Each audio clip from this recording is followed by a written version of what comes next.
Bills Mafia, what's going on? Welcome to Buffalo Late Night. Tonight, we're going to be talking about target shares, wide receivers, tight ends, and how that all kind of works together with the NFL draft. And we are going to do our weekly live mock draft together. Let's get it.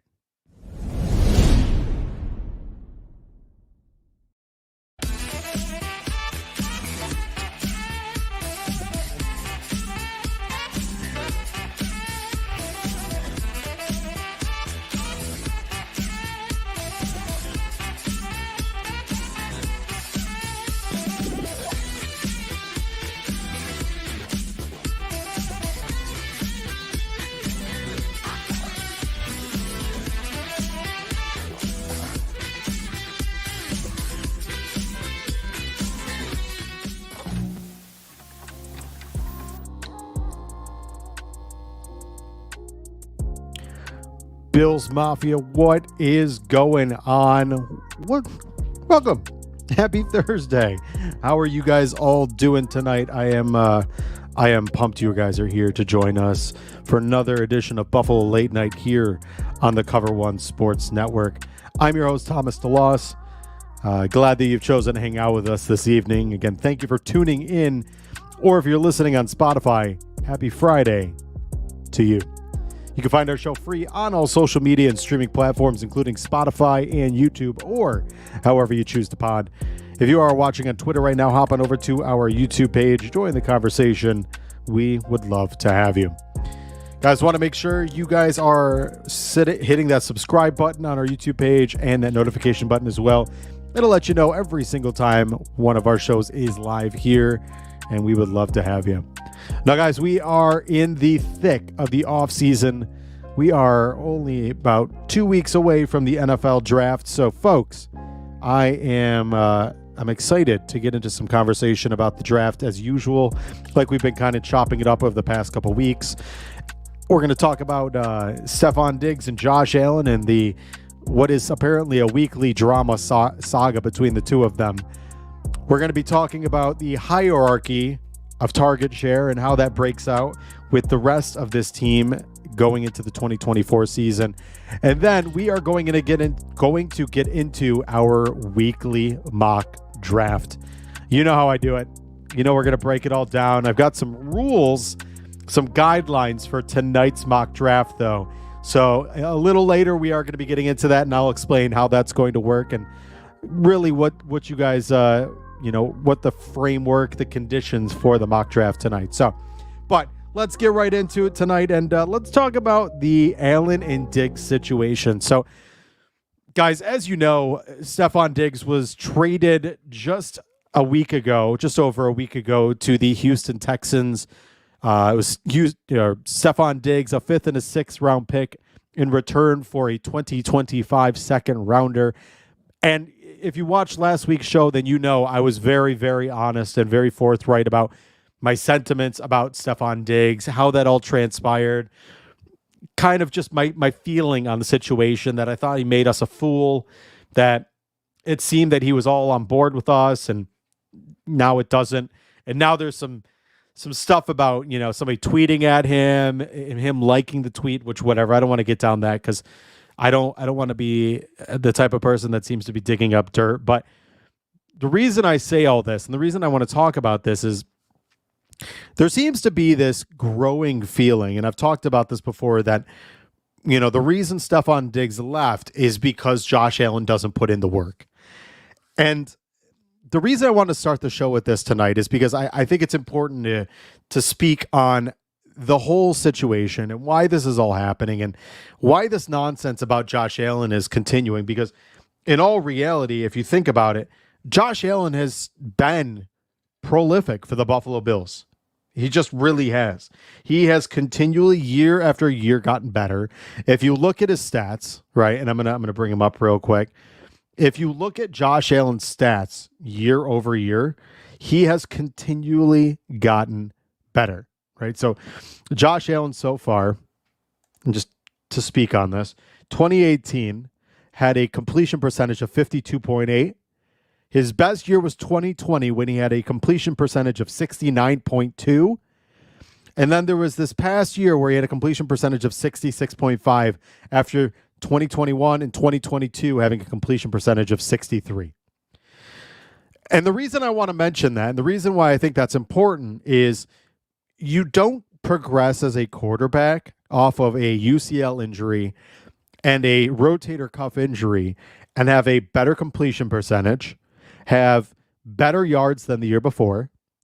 He had just less interception, or just less touchdowns, more interceptions, which obviously I think those are a little bit more. If you look at it, he had 18 interceptions, but if you took out the first 3, he had 15 in the remaining games of the season, which is under 1 per game.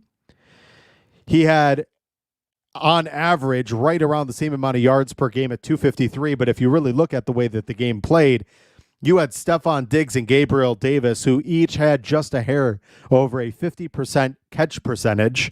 And you know that Stephon Diggs was not the same wide receiver that he was in the past. He just wasn't. So my frustration is that there's this narrative that Josh Allen doesn't spend the time. And here's the thing, folks. I want to be honest about this. No, I am not Josh Allen's best friend. No, I do not watch Josh Allen and know what he's doing all day long, 24/7. Does Josh Allen have a personal life where he golfs and does things? Absolutely. But Josh Allen is not like other players where he sits there and, he spends his time being the focal point of a camera, right? He's dating a Hollywood star, so the camera's going to be on him at that. He's an NFL quarterback, the second best in the league right now.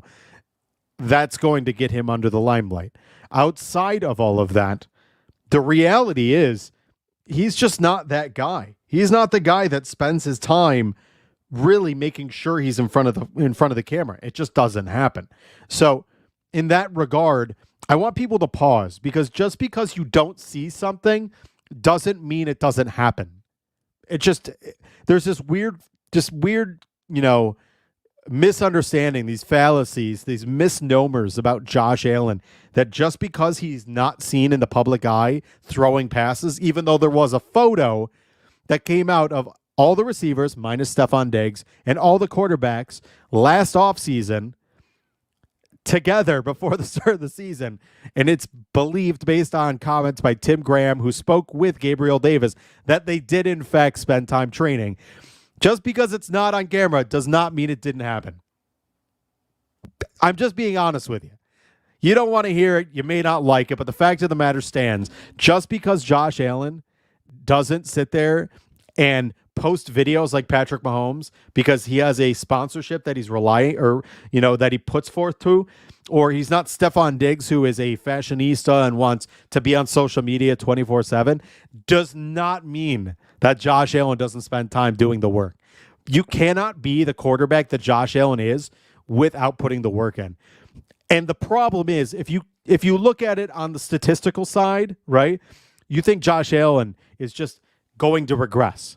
But if you contextualize what Josh Allen has done and you look at everything else that happened, you had Gabriel Davis, who, again, was completely underwhelming, had games, 5 games where he sat there and had 0 catches and 0 targets.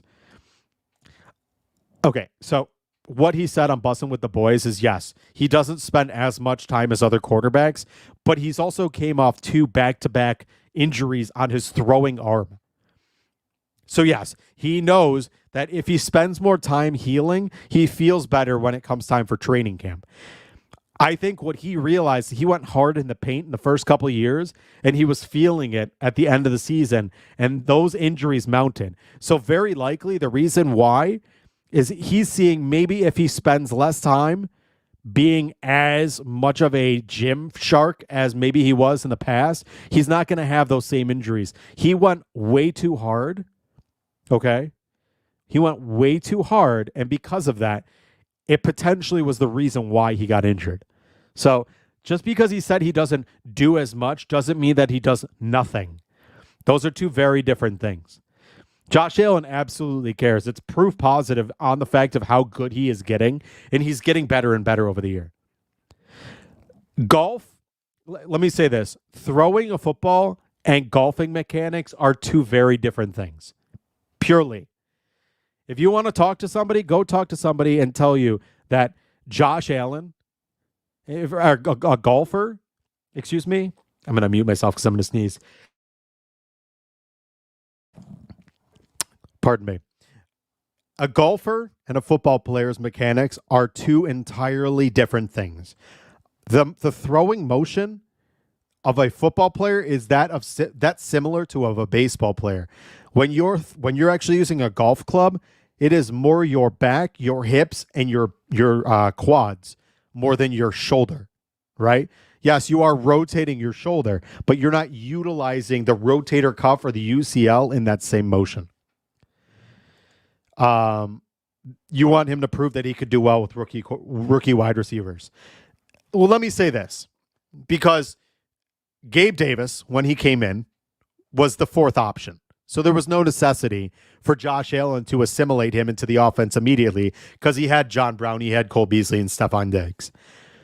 This past season, he had Dalton Kincaid, who was a rookie.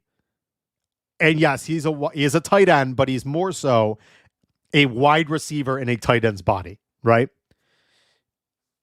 Dalton Kincaid last year, just to give you statistical breakdown, Dalton Kincaid had 81 targets, 91 targets, 73 receptions, 673 yards. And his usage into the team, his assimilation into the offense was literally tampered because of the fact of Dorsey and how he wanted to utilize him in the offense. Josh Allen absolutely has the ability and the wherewithal to put somebody in the position to be successful. So, but back to what I was saying. Josh Allen is proving that he can do what he's doing in the offseason and still be successful. And he's also still training. He still is. Just because you don't see it doesn't mean it doesn't happen. So, there we are. Let's move on, because I hate this conversation. I think it's nonsensical. I think it's a topic that just brings out the worst in Bills fans, because at the end of the day, we all love Josh Allen. So this weird nitpicking of him it really just boggles my mind. But before we get too much further, guys, Cover One, we are continuing to put out high value content every single week. The one way to continue to support us is our Cover One Pass.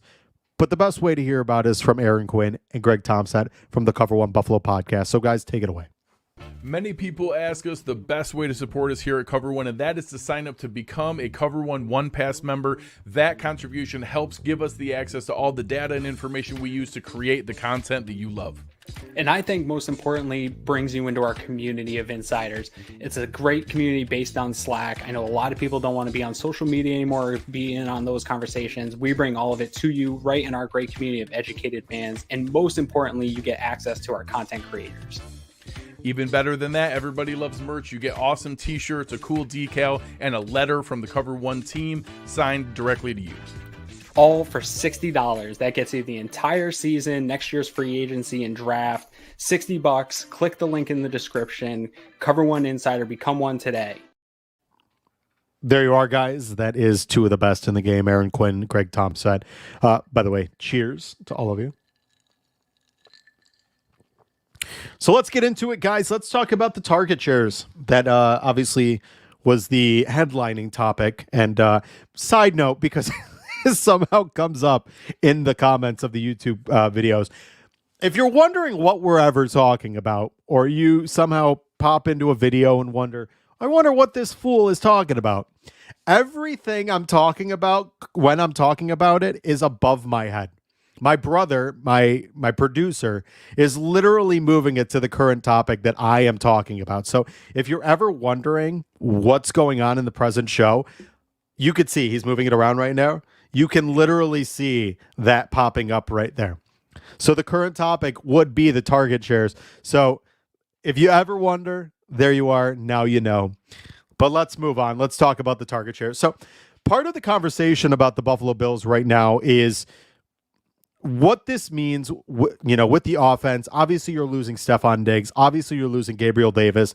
And with those, you're losing Stephon Diggs is 160 targets. Gabriel Davis is 81 targets. So between the two of them, you are you are losing 240 targets. You also lost Trent Sherfield, who had 22, Deontay Hardy, who had 21. So between the four of them, 281 total targets went out the window. The reason I mention that is because we have Khalil Shakir, Dalton Kincaid, and Curtis Samuel. Those are your big three. Obviously, you're going to have Dawson Knox as part of that. James Cook is part of that. And let's look at what they had last year, right? Khalil Shakir in 2023 had 45 targets. Dawson Knox, obviously he was dealing with some injuries and stuff, but he had 36 targets. Dalton Kincaid had 91 targets. James Cook had 54. Okay. And then Curtis Samuel, I apologize. I don't know why I didn't have his stuff up. Oh, no, I did. I did have it up. Excuse me. It's on a different page. Curtis Samuel this past year for 2023 had 91 targets, 62 receptions, which I actually think is probably a fairly good benchmark as to the expectation of what you could think from Curtis Samuel. So when you're looking at this, the reason I mentioned and how this is all going to shake out is obviously you're going to see Khalil Shakir have an uptick in his total target share. And I have a couple names real quick to use as maybe like benchmark framework as to maybe the expectation of what you could see in the future. So one guy you guys are going to be very familiar with is Cole Beasley. Cole Beasley had 52 receptions in his second year. Okay. I'm going to bring up his page real quick just so we can take a look a little bit deeper.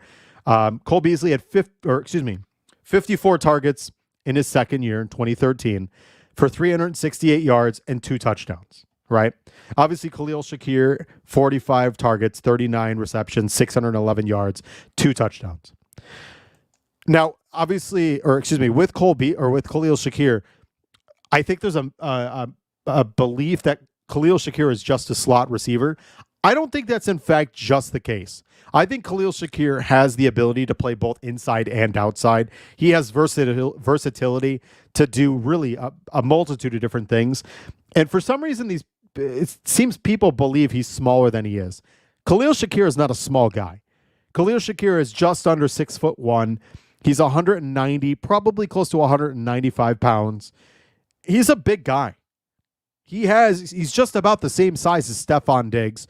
He's faster than Stephon Diggs. He's got better hands to this point than Stephon Diggs. So I don't think Khalil Shakir is pigeonholed to just the slot. I think his versatility is a huge benefit to the Buffalo Bills. But the reason I mentioned, so with Khalil Shakir, he had 45 targets, 39 receptions. I'm looking at a bunch of numbers. Cole Beasley had 54 targets, 39 receptions. So very, very similar in his second year as Khalil Shakir. Khalil Shakir is going into his third year. Cole Beasley going into his third year, into his fourth year. Third year, he had a bit of a dip, but that was because of some literal turmoil within the Cowboys. And you could honestly use that next year as well. In 2014, 49 targets, 37 receptions, 420 yards, and 4 touchdowns. Still very, very similar situation to what he was dealing with. In 2015, Cole Beasley went to 75 targets, 52 receptions, 536 yards. Following year, 98 receptions, 98 targets, 75 receptions, 833 yards, 5 touchdowns. So the reason I mentioned all those things right there is a lot of what Cole Beasley was grab the ball, fall to the ground, right? It wasn't a lot of yards after the catch. Whereas Khalil Shakir has the ability to do so. The other part about it is with Cole Beasley, he has a ton of drops. Khalil Shakir had the best drop percentage in the NFL last year in 2023. So if you're looking at his progression in this offense, you're going to see that he is going to become more of a prolific option. On top of that, Curtis Samuel, another great name to bring up in terms of a guy that really kind of stepped it up in terms of his production. Curtis Samuel had in his 2017 year, 26 targets, 15 receptions, 115 yards. The following year, 65 targets, 39 receptions, 494 yards. And this is where it jumps. 2019, 105 targets, 54 receptions, 627 yards. Now, I know that number, 105, 54, that's pretty scary, especially considering he's now on our team. Don't use that as a framework. Curtis Samuel has had some of the worst quarterback play you can imagine in terms of him having quality reps and quality passes coming his direction. So don't worry about that. The reason I wanted to look at that is a guy that saw an uptick based on his second to third year, third to fourth year. Okay. So then we look at the next guy, Chris Godwin, another slot guy who also has some inside-outside flexibility. Chris Godwin, okay, if you look at his stats, Chris Godwin had 55 targets in 2017, 34 receptions, 525 yards, 1 touchdown.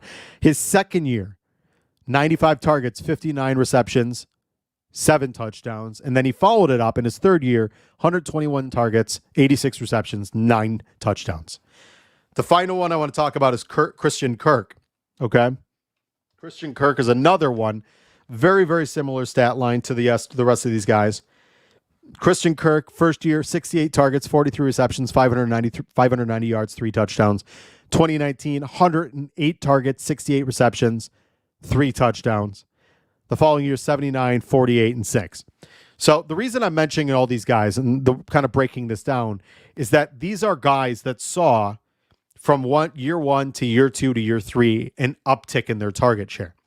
So the reason I mentioned that in terms with Khalil Shakir is my expectation, right? Khalil Shakir had 45 targets this year.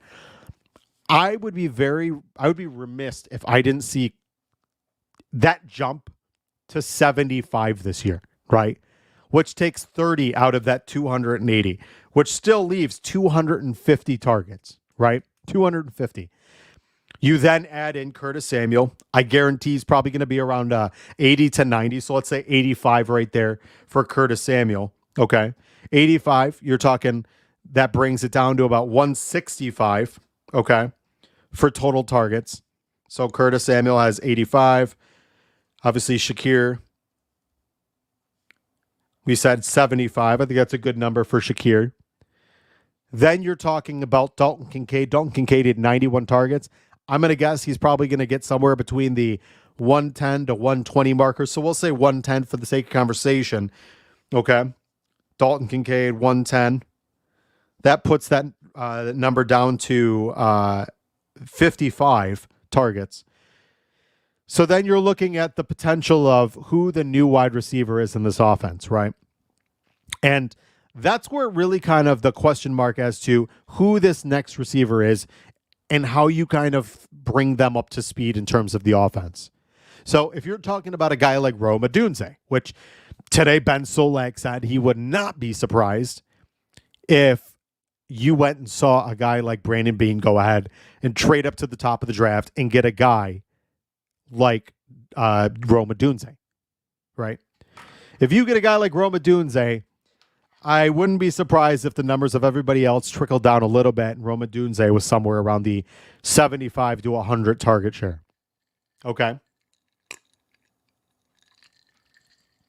Now, if you brought in a guy like Ladd McConkey, Xavier Legette, Troy Franklin, Roman Wilson, guys like that, I could see somewhere between 55 and 70 is probably an appropriate number to bring them up to speed, because very likely Dalton Kincaid's your number 1.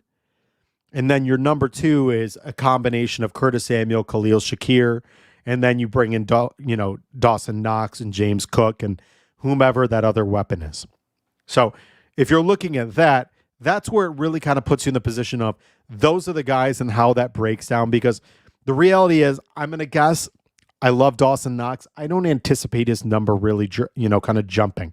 Dawson Knox had 36 targets this past year. Okay. Prior to that, he had 65, 71, 44, and 50. That 65 and 71 was very much because of the fact that, one, You didn't have a Dalton Kincaid. You didn't have a Khalil Shakir. James Cook was not a prevalent piece in this offense. So the utilization of him was a much more beneficial part to kind of getting the flow of the offense into place, right? That was that kind of ace in the hole for Josh Allen. Dawson Knox was the guy that security blanket, the guy you could throw to and you wouldn't have to worry, even though you kind of did because Dawson's hands are, I would say, questionable at best. So the reason I mention all of this stuff with the target share is I think there's opportunities for a lot of our guys to see a serious uptick in the offense, to see this offense really kind of flow to a different way. So that being said, I'm going to do a little bit of a read real quick for our sponsor, Underdog Fantasy, and then we are going to get into our live mock draft. Cover One is excited to once again partner with the most dynamic name in fantasy football. That is Underdog Fantasy. I want to tell you about the easiest way to get some action on the NFL. It's Underdog Fantasy and their pick'em game. Just pick higher or lower on your favorite or least favorite player's stats, and you can win up to 20 times your money in a single night. Underdog keeps it super simple with their easy-to-use website and mobile apps. Pick between 2 and 5 players to fill out your pick'em entry. Get every pick right and take home some cold, hard cash. Use code COVER1 and get your first deposit doubled up to $200 by Underdog Fantasy. Guys, also right now, we are in the middle of Masters Week. I don't know if you guys are golf fans. We do have Cover One Golf starting up with Aaron Quinn and Chris Kepner and a bunch of the guys. Dave Tilt, give them a follow in the Cover One Golf. They do a great job, really, really good stuff over there. But the Masters is going on right now, so if you're interested in betting on the Masters, you absolutely can with Underdog Fantasy. Beyond that, there is baseball, there is basketball, all different stuff. So go ahead and get right in on that. But guys, we are going to get into the thick of it tonight. We are going to be talking all about mock drafts, right? That is the big part for tonight. Ian's going to get that all situated, get me all squared up. But I told you at the top of the show for the mock draft, ladies and gentlemen, that I had a couple rules for tonight. Previously, we were going to kind of just, go with the flow and see what works. I have some rules. Here's how this is going to work. First off, I have some wide receiver rankings. We are going to follow those wide receiver rankings as for who's on the board. Whoever is that wide receiver available, that's who we're taking, right? Let's see.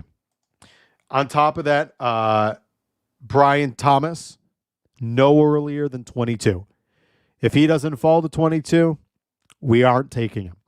Finally, the other one is Roma Dunze. Obviously, the conversation earlier today was about Roma Dunze. A lot of people have been talking about Roma Dunze. If Roma Dunze falls to 11, we will get on the phone and make a call to see if we can get up to the Minnesota Vikings. Well, actually, technically it would be the Broncos because the Vikings are likely not going to trade because they need a quarterback. So what I'm going to do real quick is I do want to read you my rankings on the wide receivers, not the top 3. You already know how that falls. But I do want you guys to hear in terms of the wide receivers and what I think. So my number 1, and this is a list of the guys, Brian Thomas Jr., Xavier Legette, Ladd McConkey, Xavier Worthy, Roman Wilson, A.D. Mitchell, Troy Franklin, Keon Coleman. That's my ranking of those guys. So in terms of where they fall, that is how we're going to select them. Okay. It's definitely not clown behavior. If you believe so, that's fine. You are absolutely entitled to be your opinion. But let me just say this to be crystal clear. Brian Thomas Jr., in many eyes, is the 4th best receiver in this draft. He had 17 touchdowns with LSU this past season. He has some of the best tracking skills of any wide receiver in this draft. 4.3 speed, 6'4", great hands. He is a contested catch freak. He absolutely has the potential to be sky high. Absolutely. Now, is there potential that other people could see other receivers? No, here's the thing. There is any combination of wide receivers in this draft that you can feel after the top 3 is your number 4. You could think Ladd McConkey is your number 4. You could think Roman Wilson. You could think A.D. Mitchell or Xavier Legette or Xavier Worthy. I don't think there's a wrong answer as to who the fourth receiver is. I think if you're talking about taking a guy that high, right? If you're taking the fourth best receiver, I want absolute physical traits, right?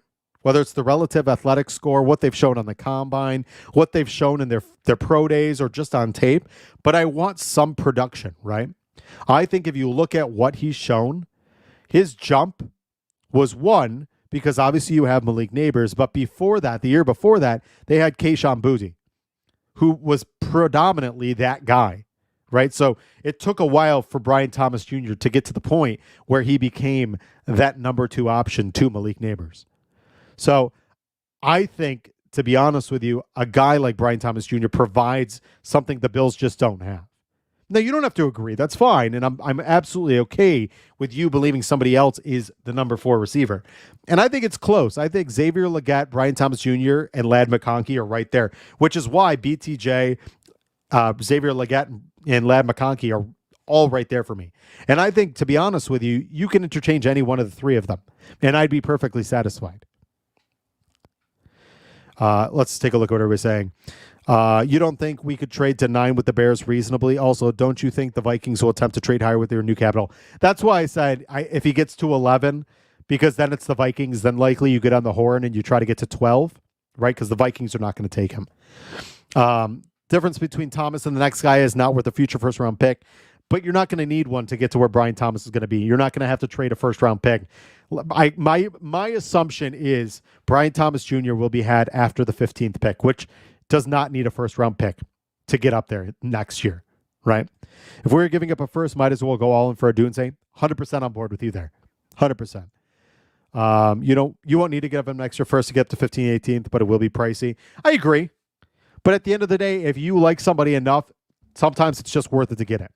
And Legette offers the exact same things that Brian Thomas does. He does. But Brian Thomas Jr. is also 2.5 inches taller and is much bigger wingspan. And I love Xavier Legette. If you watched last week's show, you know it. I had Wes Mitchell from Gamecock Central on last week, and we talked all about Xavier Legette and my love for Xavier Legette. I would love to have him on the Bills. I think he'd be a great fit. Roster has a lot of holes. Plenty of wide receivers don't trade too much. Yes and no, but wide receiver is the number 1 role or number 1 need. We don't have a number 1, and quite frankly, to this point, until I know what Curtis Samuel or Khalil Shakir are, we don't have a number 2, right? So that's a big question mark. But yes, BTJ has a lot of room for coach. It's all about coaching, absolutely. BTJ is at 28. That sounds good. I'm there with you as well. He is raw in his route running, but there is a lot there. So comes down to it. I think I just think there's so much more to be had. So beyond that, let's continue on. Let's get right into the mock draft. Like I said, the rules are as stands. Brian Thomas no later than 22 if you want to go up that high, right? In terms of a Dunze, only up, you can get up to 12. Potentially up to 9. We'll see. We'll see what that package looks like if he gets there. I don't necessarily think he's going to, but if he does, we'll see. Okay. And then the rankings, like I said, Brian Thomas Jr., Xavier Legette, Ladd McConkey. I think you can get Xavier Legette at in the second round. I don't know exactly where. Maybe we can look. And here's the thing, guys. We can always trade our second round pick from the Vikings, or for the Vikings pick next year, to trade up into the second round.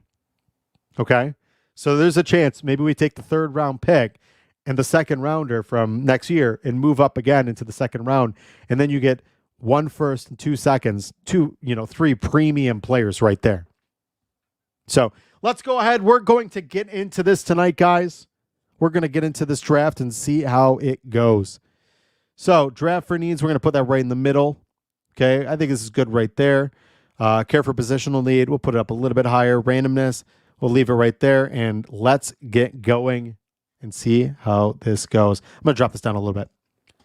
Here we go. I'm going to stop it after 7 so we can see how we're looking. And right there, guys, just as a lot of people thought, right? Jaden Daniels to the Giants is interesting. Caleb Williams to the Bears. Drake May to the Redskins. Or Commanders, excuse me. Marvin Harrison Jr. to the Patriots. Malik Neighbors to the Cardinals. Roma Dunze to the Chargers. And Jaden Daniels to the Giants. So there we are. All 3 receivers gone before the 7th pick. So at this point, we are going to go ahead. I apologize. I will go ahead and zoom in for you. Is that a little bit better for you guys? How is that, Roy? Good? Thumbs up? Everybody good?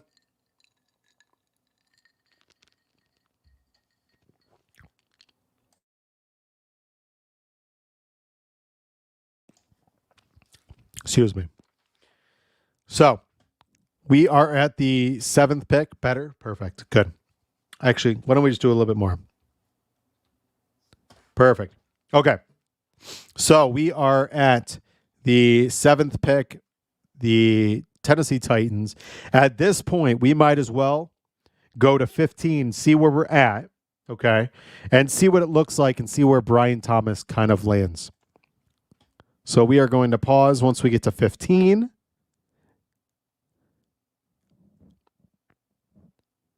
Okay. Right there.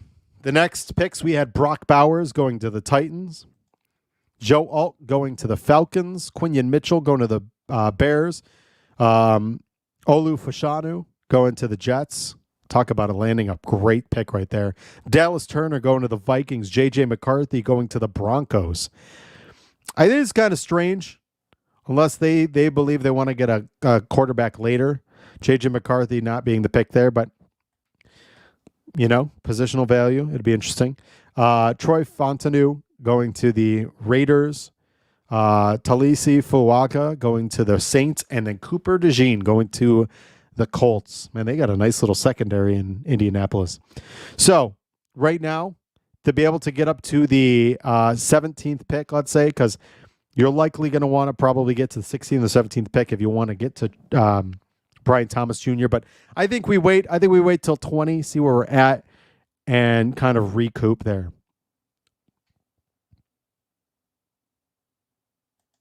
And we are at 20. Brian Thomas Jr. is still, that's not a thumbs up. Thanks, Spin. I can always count on you to keep me honest here, right?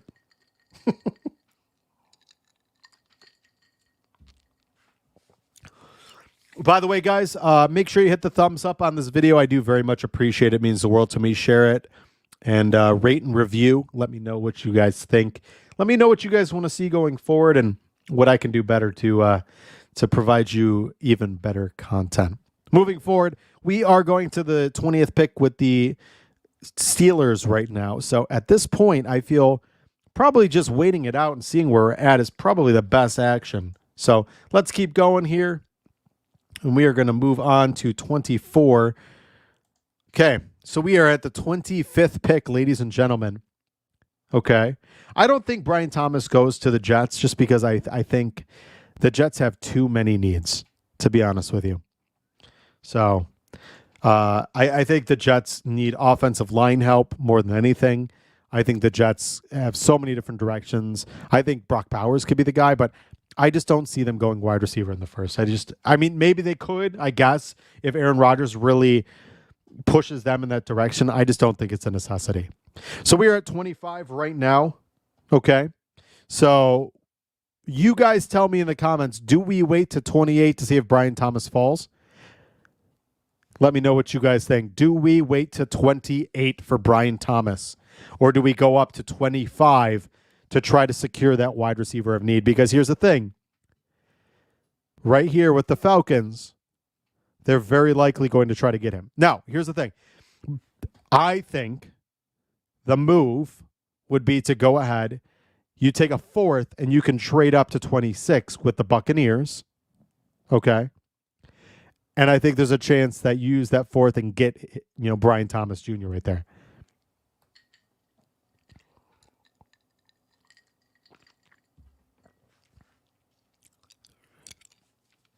See what it takes to get Eric DeLand. Yes.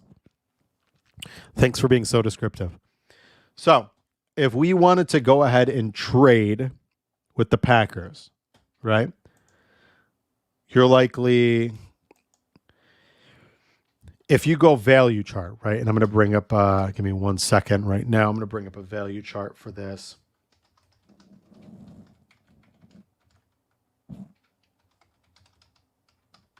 Okay. In terms of value to get from 28 to 25, you're talking 60 points. Okay. 60 points is roughly a mid fourth rounder. So 160 is fifth rounder. I'd be very surprised if they really took that. You're more than likely looking at your second, fourth rounder. Pick 144. Okay. Even more, to be honest with you, pick 144. No, that's not even right. You're looking at probably 128 is probably what you're really going to need to do to get up there. That's a guaranteed. You might be able to get them to take a later, like a fifth round pick to move up a couple spots. But that's, I mean, you're talking when it comes to cost analysis for Brandon Beane, it's always a fourth and move up. So I think, so Arizona always take a lot with that pick, even if they have to double dip. Yeah, Rich Hill takes a third. And, I mean, you're talking, they took Malik Neighbors. Do they take Malik Neighbors and Brian Thomas Jr.? Probably. The option here is if we get back to 28, there's a lot there, right? So here's what we're going to do, guys, in the chat. 1, if we trade up. 2, if we stay put at 28. And once we get to 28, we could reconvene. Or 3, trade down once we get to 28. So go ahead, throw it in the chat real quick. Let me know what you guys think. I'm thinking we wait. We gave up a fourth last year to get to Kincaid. We moved up 2 spots and got a fourth and jumped Dallas. So we got a lot of threes right now. Trade down. Okay. We got 1 trade up from Mike. So we got a couple different options here. A lot of trade down. Okay. So I think the best move right now, it seems, to trade down based on what you guys are saying. If you guys want to jump in the chat, feel free. Let me know what you guys think. But let's go on. Let's resume. We're going to get to 28 and just make the best decision. Brian Thomas. There it is. Wow. Look at that. Brian Thomas Jr. to the Packers. Can you imagine? I didn't actually see that one coming, so I'm very, very surprised. So here we are. We are at pick 28. Let's see what trades are available. We have got the Colts, the Giants, the Cincinnati Bengals, and the Pittsburgh Steelers. Those are big drops. Big drops. I don't know if I really want to go that far, to be honest with you. So I think what I want to do, I think we go ahead and take somebody at 28 because I don't really want to drop back 18 spots. Okay.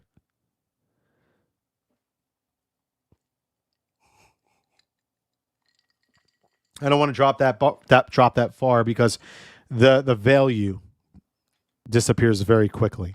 So we have a couple options. Nate Wiggins, I am stunned Nate Wiggins would be here, right? Unless there's some unknown knowledge about an injury for there. Okay. We've got Tyler Nubin, safety out of Minnesota, right? We also have Ladd McConkey. I think McConkey here would be a stone cold pick. They've met with Ladd McConkey not only at the pro day, at the combine. I believe I've heard he might be a top 30 visit. I know Xavier Worthy's a top 30 visit. So if you take Ladd McConkey here, we could take. So here, let me ask you guys this. You guys tell me. What if we take Ladd McConkey, take one of that second round pick from next year, package it, and trade up into the second round, and try to go ahead and get Xavier Legette and another defensive player? I think that might be the move.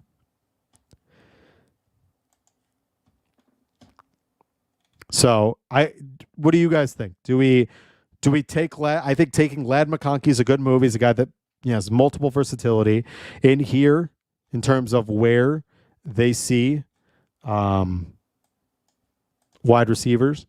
Xavier Legette is listed. I don't know why this thing's not letting me scroll. Xavier Legette's listed as 63. So I think we take Ladd McConkey, right here at the top. And then we go ahead and we try to trade back into the second round with our second round pick and go that direction.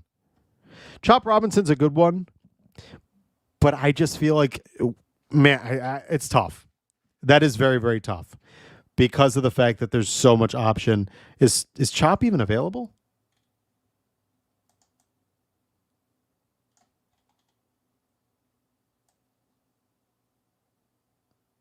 I didn't even see Chop. Let me see. Hold on. I got to scroll out because I can't see anything right now. Yeah, Chop Robinson is. He's listed as 43rd. So, okay. So let's go ahead. We're going to take Ladd McConkey here, and we can come back and trade back up to potentially get Xavier Legette at this point. Or do we go ahead? I don't know, man. We have 60. So maybe we trade. Let me ask you guys this. Do we go ahead, take Ladd McConkey, trade up, try to get Chop Robinson, and then maybe take that 60 in a later round pick and make sure we solidify Xavier Legette? And then you got 3 absolute impact players right there. Let's go ahead. Let's take Ladd McConkey here. I think that's a quality pick. I think a guy that fits multiple options. So let's go ahead. And I'm going to go ahead and pause at 34. Let's go ahead and see if we can get what they'd be willing to trade. So I don't. Okay, so they're definitely not going to. But trade value-wise, let's take a look at a value chart to see a second-round pick to get the following year. You're probably going to need multiple. So you package, potentially. If you package both second-round picks together, you can get back up into the second here. We can get pick 34. You guys tell me. We could package both second-round picks and get to 34. Or you try to write it out a little bit more. But at this point, you still have the option of getting Chop Robinson here. And then maybe trying to trade up and getting Xavier Legette. But I don't think Xavier's going to be there. But yes, correct. I don't think New England's going to trade with Buffalo. So maybe we go a little bit further out and see where we're at. So let's go down, and Chop Robinson goes right there. No surprise. So let's go down to 40. The Washington Commanders. And let's see what they're willing to do. So they're not going to do that. Again, this is one of those. They're, 2 seconds, excuse me. I think has the chance. So I'm not entirely sure I like this, but, obviously Chop is gone. Let's see. I think there's an opportunity here to maybe ride it a little bit further. Wide receivers that have gone so far. Let's see. Since we took Ladd, there has been no receivers. Texans will probably take one. It's the top of their list. So I think maybe we ride it out a little bit further. Okay. See what else we can kind of snag right here.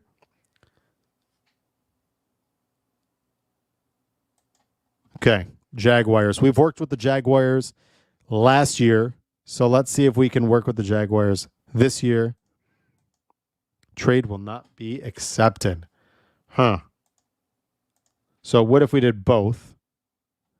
So to get to 48, which in terms of value, you're talking about 48 is 420 points. So, I mean, it's close. You might be able to do... Okay, so if you traded a second rounder, I wonder if you can even do a fourth. No. Okay. So if you did the Minnesota's second rounder and the third rounder next year, you can get to pick 48, which I think is a good spot right there. Gives you an opportunity to get another option like, Xavier Legette, and then potentially go ahead and get, a nice pick with 60. You guys tell me what you guys think. You're giving up 2 picks. Trade down where? We're not even on the clock yet. Do we keep going? Texans have Diggs, Dell, and Collins and Schultz. Why do they need a receiver? Because Diggs is 30 years old on a 1-year contract. That's why. And to be honest with you, Tank Dell I like, but Tank Dell also got injured last year, and he's a very small guy. They would behoove themselves to make sure that they try to backload as much as they can. Switch the round 2 picks, keep Minnesota's. We could do that, and you still have that right there. So that's absolutely a chance. Let it ride, in my honest opinion. Give our 4th, not a 2nd. We want our 3rd. I mean, we could try. Right, and that's why you don't have to do the Vikings one, right? They're not going to take the 4th and the 2nd. So let's go ahead. We could ride it out to 60. You might lose out on Xavier Legette, or we could try, go a few more picks and see what happens here. Get to maybe 50, 55. Okay, guys, this is where I think if you really want Xavier Legette, I think this is the time to move. Roman Wilson, Troy Franklin, Jermaine Burton, Ricky Pearsall, all have gone. We are very, very thin at wide receiver right there. So at the Eagles at 53, let's take a look and see what they'd be willing to do. You could probably trade your 2nd. This trade is lopsided. Your team owner will veto it. Let's see. Yeah, so there's no, let's see. So if you do this, yeah, see, none of these trades are really, I don't think this is really going to work out to the benefit of us. And unfortunately, I have a feeling the Eagles are probably going to go ahead and do this. The Eagles would take this trade all day long. If we traded them our 3rd next year, because 53 at this point in terms of value where we're at, 53rd pick is 370. So you're talking, you trade them that 2nd rounder, right? And the 3rd, you're absolutely going to get that right there. So if they would do the 3rd and that, and then maybe you can get them to, okay, how about that right there? They give you 53 and 120. You trade them a round 2 this year and next year. Problem is, I can't imagine that they're going to want to do that, because then their next pick isn't for 110 picks. So let's see. See, I don't like any of this.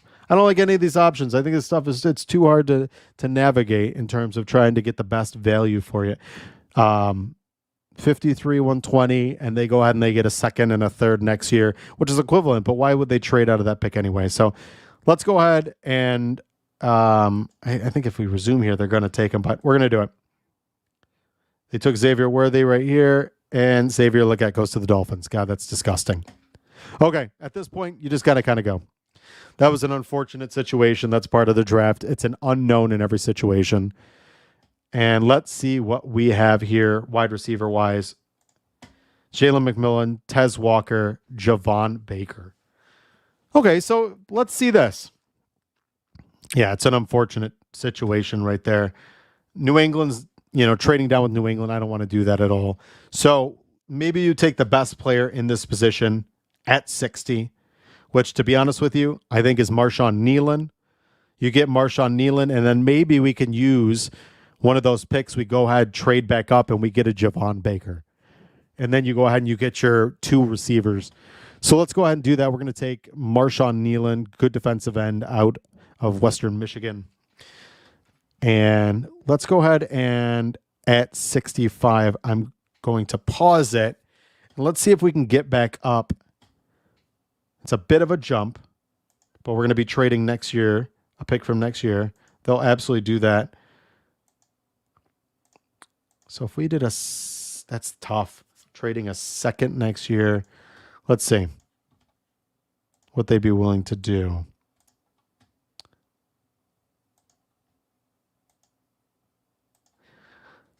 See, that's the jump right there is tough. I think, to be honest with you, your best chance is saying, okay, we'll give you a second, get 66, and maybe, no. Okay. You get 66 this year. They give you give up round 2 for next year, your pick, and then you get 66 and 138, right? You get that. But again, you're right. Do we need the extra pick? Do we need all that extra stuff? I just don't think it's a necessity in this point because we already have that many picks. But maybe you go ahead and, you have the opportunity to package a couple picks later.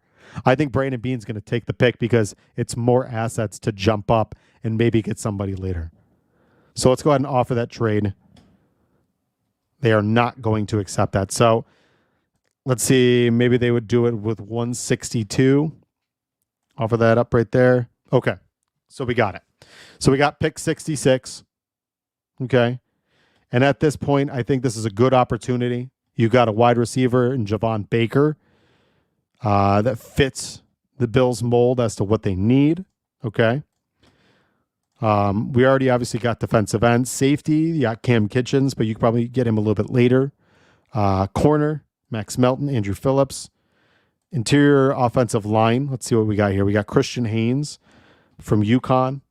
I think is a good fit for the Buffalo Bills. Fits an immediate need. But I think going ahead, getting Javon Baker here, doubling down on wide receiver is an absolute home run hit for the Buffalo Bills. So let's go ahead. We'll take Javon Baker here.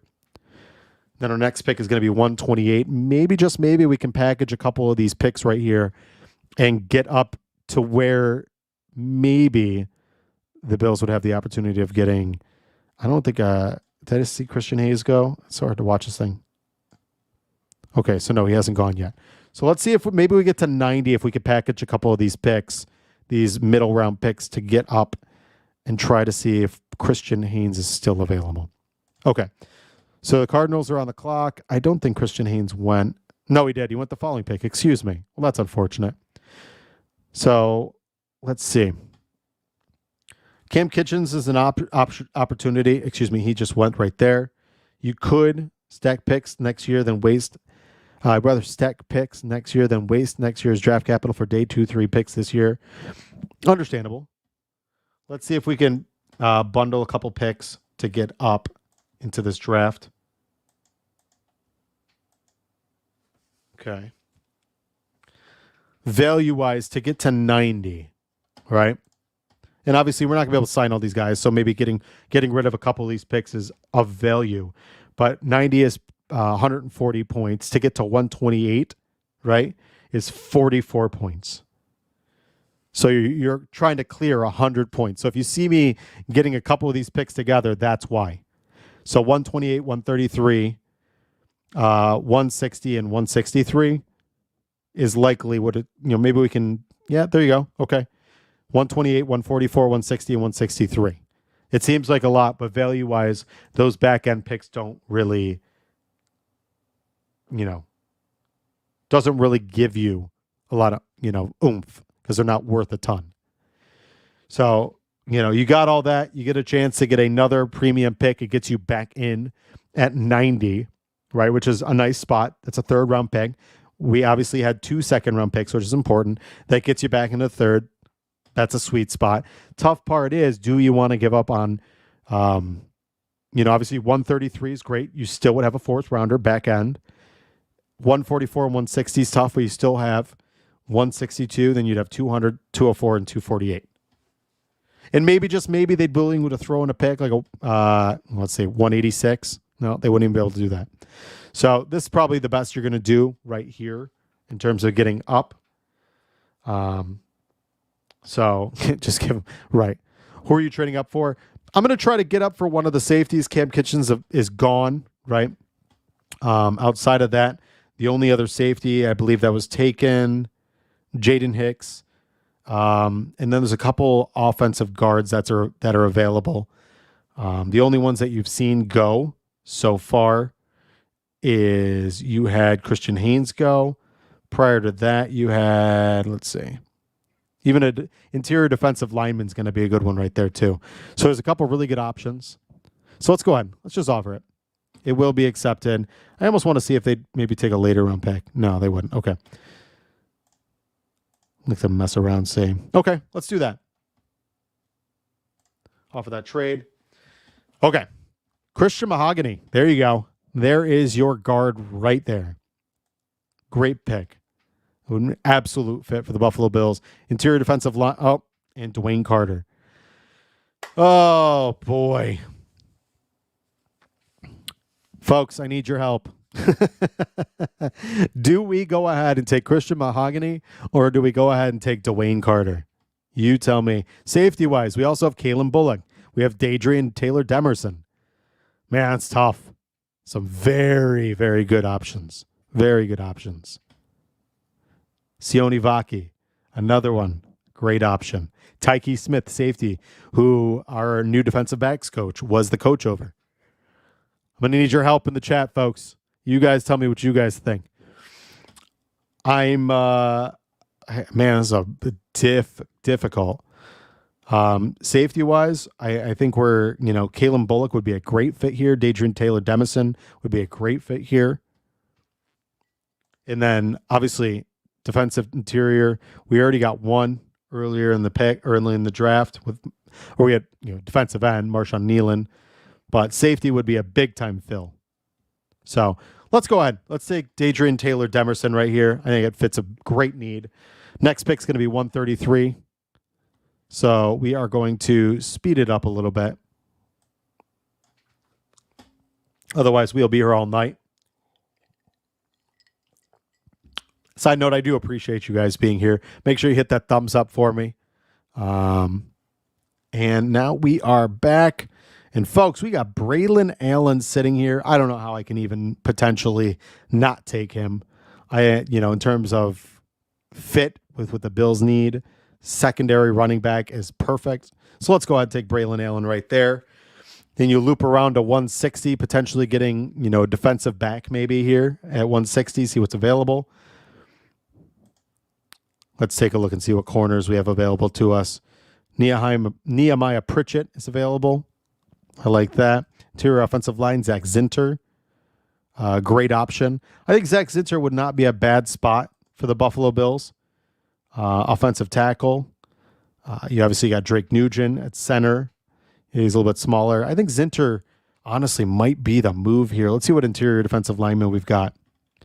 Miles Murphy. I think I know where I'm going to go here, folks. I think I'm going to go ahead and take Zach Zinter. I think that's a good spot. Fills a great need. Really absolutely takes care of a necessity for the Buffalo Bills. And guys, you got to understand, we're going to do another one of these next week. Deep diving, kind of looking at everything's going to shake out. And again, every single week is going to be a little bit different. We'll change things up as to what works for the Bills the best. But this is a good spot. Let's double down right here. What a good spot then to take Hunter Norzad. Guy we've talked about plenty here. A guy that fills an absolute necessity. You got your backup center moving forward. So let's go ahead and take Hunter right here. Then we get to pick 204. We're in a good spot. Let's see what we got available to us. Oh, Tanner Bortolini was right there. Could have gone that direction. That's okay. We're doing okay. Let's take a look and see what linebackers we have available to us at this moment. Because obviously there's some necessity. And I don't know why this thing is not letting me scroll. So I apologize if this just got a little small for you guys. Jordan McGee's been a guy we've talked. Let's see if we can get him right at the end. We'll do that in terms of filling that need. Let's see what wide receivers we got. Nothing of crazy necessity at this point. Josh Cephas is fine. Tight ends we got available. Again, nothing too crazy. We got Trey Knox. I wonder if Trey Knox is he related to Dawson? I'll have to take a look at that. Okay. And let's see what corners we have available to us at this point that fill a necessity. Maybe use a different simulator, one that shows the available players. Well, I will. Let's do that next week, Roy. We'll absolutely. And Zinter probably won't, but at this point, guys that late in the draft are not going to. Johnny Dixon. Let's take a look and see. 6 foot 191. Starter since his second season. Let's see. Consistent player mostly as a wide cornerback, but also in the slot. So versatility is huge. I think it's a guy that, more of a rotational matchup specialist against smaller receivers in the NFL. He's in fire in his approach to the position, possesses adequate agility skills for the NFL level. If he could become a more reliable tackler, he certainly has the coverage skills. At this late in the pick or at this late in the draft, it's a guy that, you're going to learn to. I'm sorry. The thing won't let me scroll. He's not related to Dawson. Thank you. Is Cornelius still available? I do not believe Cornelius is still available. Let me take a look. No, he went a while ago. So, corner-wise, I think the best option... we could go tackle here. Let's go tackle. I think this is the best. Tackle is a good option right here. Let's take a look and see. 6'5", redshirt junior. You're talking about a guy that's probably just going to be... filling out the back end of the roster. Cornerback's a good one. Let's go corner. I think the tackle depth on the team is more than sufficient. I think taking the guy that we were talking about is good. Josh Wallace. Let's take a look at real quick. 6 foot, 190. It really doesn't matter. Let's go Johnny Nixon. Let's see. And then we'll finish it up, guys, at the very, very back end of this draft. And we will take our guy, Jordan McGee, out of... why am I blanking right now? There he is, out of Temple. Okay, there we go. I know this didn't go exactly to plan. Obviously, we didn't get a chance to get Xavier Leggett. Unfortunate, to say the least. But in terms of value, why is this thing? I don't know why this thing is not. There we go. Nope. Okay. It's fine. So, got Ladd McConkey with the first pick. Marshawn Nealon at number 60. We traded back up, obviously. We got our second round pick from next year for 66 and 162. We got Javon Baker. Okay. Dadrian Taylor Demerson. We got at pick 90. We obviously traded 128, 144, 162, and 163. Braylon Allen at 133. Zach Zinter at 160. Hunter Norzad, Johnny Dixon, and Jordan McGee. Love this draft. Love this draft. Fills a ton of different needs. Get some quality players. I think if you can come out at the top of the draft with Ladd McConkey, Marshawn Nealon, Javon Baker, and Dadrian Taylor Demerson, that is a grand slam of a draft. Grand slam of a draft. So, guys, want to say thank you guys for hanging out tonight. Make sure you go ahead and hit a thumbs up on this video. It does mean the world to me. Obviously, we will be back here next week for another edition of Buffalo Late Night. We're going to keep doing this all the way up until the draft to really kind of fulfill all the needs and, just basically, do the best we can in terms of, I guess, filing, who we think is going to be more or less the best necessities, how we're going to get there, what we think is going to happen. And then we can kind of just take a look moving forward and potentially say, hey, we knew it was going to happen. So, I think it's a good option for the Buffalo Bills, to keep doing this every single week. But guys, I appreciate you as always. You mean the world to me. I think it's another good night where you guys have really kind of fulfilled everything I need. I'm rambling right now. I apologize. I'm trying to get the back end of this stuff all taken care of. So, guys, again, thank you for tuning into this week's episode of Buffalo Late Night. I will see you guys here next week again. As always, thank you. And